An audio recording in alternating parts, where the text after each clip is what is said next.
en su testimonio permanente de una conducta de vida. Solía contarnos las anécdotas de aquel gobernador ilustre, riguroso en su conducta y exigente para con sus funcionarios, y por eso su gobierno fue ejemplar. Aquel gobernador que llegó con un viejo auto destartalado y se fue de la casa de gobierno con el mismo auto con que había llegado. Gobernantes que en Córdoba dieron ejemplo de austeridad y honestidad. Sabatini, Del Castillo, Páez Molina, Eduardo César Angelós, el Gordo Mestre.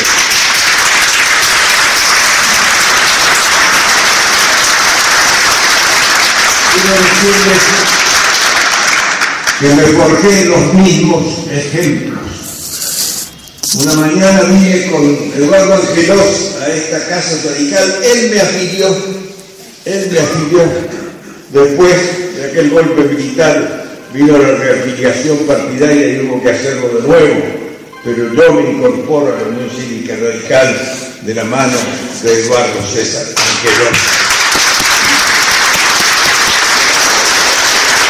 Que fue inicuamente perseguido y también lo dejaron bastante solo, porque como decía el presidente del partido, los correligionarios tienen que saber unirse y mostrar un frente sólido y de confianza y no entregar a las fieras a los correligionarios atacados y perseguidos.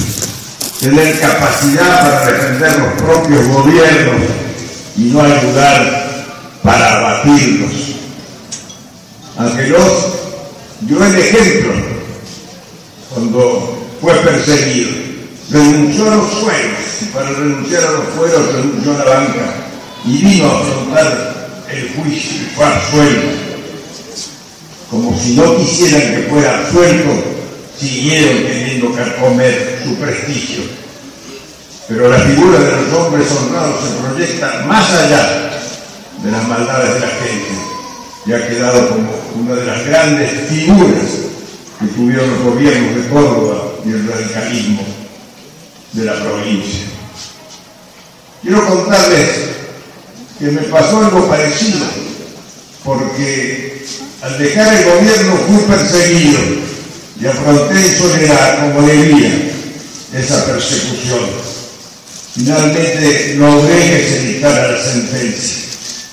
Fui absuelto, y absuelto con un fallo terminante negando la existencia de los hechos, no solo diciendo que los hechos no existieron, sino que hubo un complot para instaurar esa mentira, la mentira de que por una ley habían pagado a senadores para que la votaran. Falso, como no puede ser sino falso cuando hay un presidente radical al frente de la República.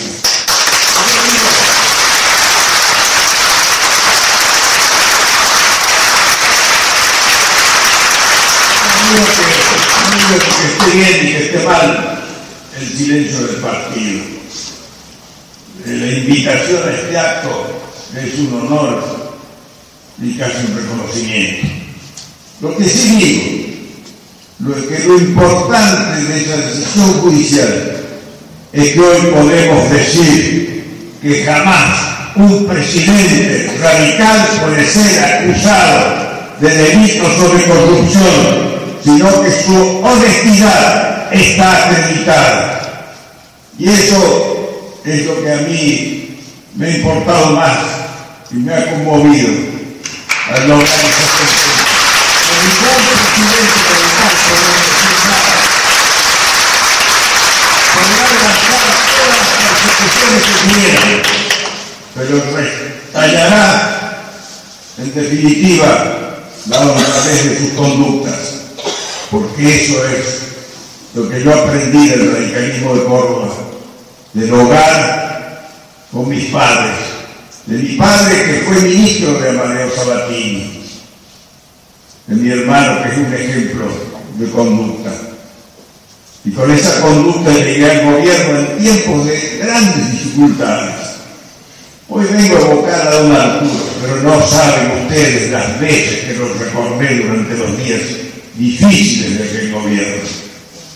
No llegamos en tiempos fáciles, no nos entregaron un país ordenado, ni con cuentas claras, ni con superávit, sino con terribles déficits y recesión, y un sistema económico complicado, con la competitividad, que evitaba la inflación, pero frenaba las exportaciones. Y fue así que me tocó una lucha muy fuerte, que tal vez no la expliqué o no fue comprendida, pero la lucha que afrontábamos era contra las mismas cosas que luchamos siempre los radicales, y se les dibujó por la propaganda vieja como si estuviéramos extraviados en otras cuestiones. Era la lucha contra el gran capitalismo y el Fondo Monetario Internacional, frente a los cuales siempre habíamos defendido la independencia y la soberanía del país, pero los teníamos buscando usarnos como los conejillos de Indias y empujarnos a la zanja para que cayéramos. Querían dar el ejemplo de un rigor moral, como en aquellos días del gobierno de India, cuando vinieron los mensajeros a presionarlo por la anulación de los contratos petroleros. Y el gobierno se mantuvo firme, igual que con la ley de medicamentos que había redactado el doctor Oñatibia, y también se mantuvo firme, pero al final empujan tanto que provocan la caída. Y la otra lucha fundamental era la defensa de las instituciones. No es por la cuestión personal, pero la crisis institucional del 2001, que no fue la económica, que este estallido se produjo en el 2002, sino la crisis institucional, ha dejado una huella que por suerte fue entendida después. Llevamos 14 años hablando siempre de la estabilidad de los golpistas, de los que quieren acortar mandatos, y por suerte, a pesar de las tremendas complicaciones de estos días, estamos en un proceso en que se va a llegar finalmente al cumplimiento del mandato constitucional vigente en la presidenta actual. Eso no significa que callemos los problemas porque atraviesa el país. Si hubiéramos tenido nosotros las circunstancias internacionales, los precios y los valores de las exportaciones, si la estrategia de futuro que pusimos en marcha no se hubiera interrumpido y hubiéramos tenido los precios de las commodities como tuvo este gobierno, otra hubiera sido seguramente la historia, o pudo haber sido, porque los intereses abajo eran muy fuertes. Nunca se sabe si a pesar de mejores condiciones hubieran permanecido pasivos y tranquilos. Fue así que nos encontramos con que 6 meses después de mi renuncia empieza a subir el precio de la soja. Personalmente había fijado la estrategia de cultivar las relaciones con China. Elegido presidente, fui a la embajada por una celebración y encabecé las gestiones internacionales para darle a China la condición de sujeto del comercio internacional en la Organización Mundial de Comercio. De modo que estábamos en excelentes relaciones, lo que se tradujo en los intercambios que tuvimos con el presidente Yao Zemin. Y cuando China empezó a actuar en el mercado y a comprar cereales, los precios subieron 6 meses después de mi renuncia. Pero es inevitable la renuncia. Yo digo siempre que los hombres tenemos que estar dispuestos a actuar más allá de las posiciones personales. Yo lo asumí como un renunciamiento frente a la violencia desatada por el golpe puesto en marcha, porque hubo un golpe organizado. porque anunciaban de 2 meses antes que querían tomar el gobierno, porque un gran sector del peronismo no se conformaba con haber perdido la elección y quería volver al poder. Y por eso desataron en la calle toda clase de hechos en distintas provincias para convertirlo en un factor que desembocara en la caída del gobierno. Renuncié también para que pudieran resolverse los problemas de las finanzas internacionales y continuar la lucha frente al Fondo Monetario, que no podía hacerse con el país dividido, sino que precisaba un frente unido para que mostráramos en la unidad la fuerza necesaria para enfrentarnos. Estas eran las razones. Yo debo pedir disculpas aquí ante los correligionarios, que es como hacerlo entre los radicales de todo el país por no haber podido terminar mi mandato. Porque el primer deber de un gobernante es terminar el mandato. Pero si hay factores que van contra lo que parecen los intereses generales, y se encuentra la soledad de hasta mensajes que vienen del propio partido para que renuncie. Y se ha trabajado en contra para mover la opinión de los correligionarios en el sentido de que el gobierno se cae o que se está en contra del gobierno y el partido te deja solo. Entonces es necesario tener el gesto de renunciamiento, porque debe prevalecer la república sobre el interés.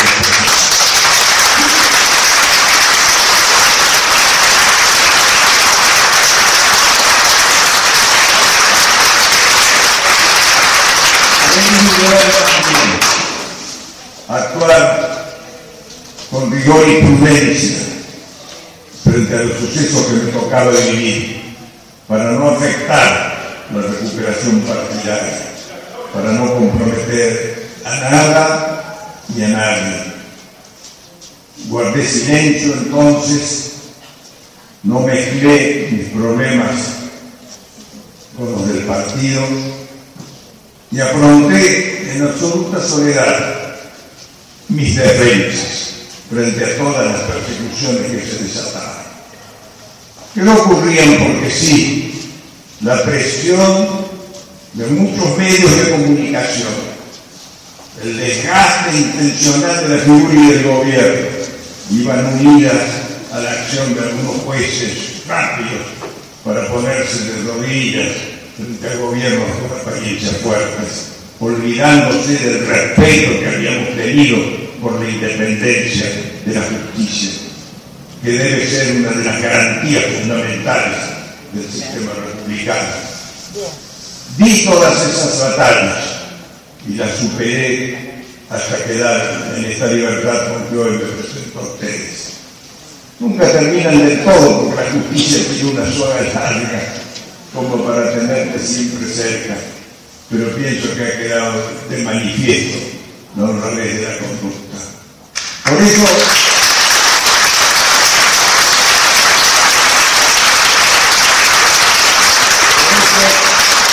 asistí personalmente a todas las audiencias del juicio, con unas sillas duras, porque le llaman el banquillo, pero siempre pensando que hacía a la dignidad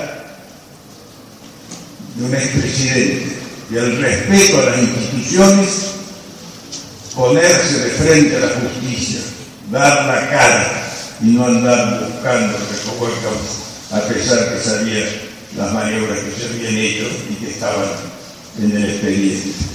Por suerte, esta sentencia final es una reparación para mí en lo personal, para mi familia. Yo quiero que sea también para los radicales, porque nadie podrá decir que hubo un presidente radical que obró contra la ley o cometió un delito.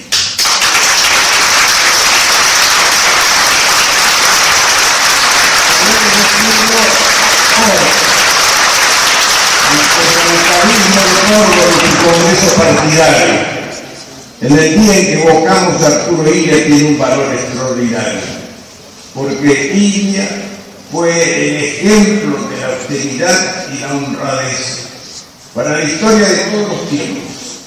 Es el ciudadano respetado por todos los sectores, por los príncipes de su figura, por lo elevado de sus vidas y por la claridad de su conducta. Recuerdo cuando en 1973 me había ganado la elección de senador en Buenos Aires, vine a Córdoba a saludar a mis padres y al partido. Y me parece como si fuera hoy que llegué acá a las puertas de la Casa Radical. Y en esos gestos de grandeza y de humildad me esperaba el mismo don Arturo. Muchas gracias, Fernando. Muchas gracias, amigo Fernando, como le gustaba decir. Nos ha prestado un gran servicio a los radicales. Y entré entonces y me encontré con todos. ¿Cómo olvidar esas cosas de este gran repúblico, de este hombre sencillo que hoy nos convoca? Porque el país está todavía precisado de su ejemplo. Porque hace falta mirarse en lo que fue su figura para comprender las necesidades de los tiempos de hoy. Hoy lo que hace falta es claridad en las conductas, honestidad y decisión para combatir la corrupción. Con el presidente Illia redactamos el artículo, idea de Ricardo Núñez, del delito de enriquecimiento ilícito, para castigar a los funcionarios que ocultaban la maniobra pero no podían ocultar los bienes que estaban a la vista por su omisión. De modo que ese es el símbolo de la lucha anticorrupción que encarnaba el presidente Illia, pero él lo hacía en realidad con su figura. Y la otra gran cuestión, correligionarios, amigas y amigos, es el concepto de unión nacional.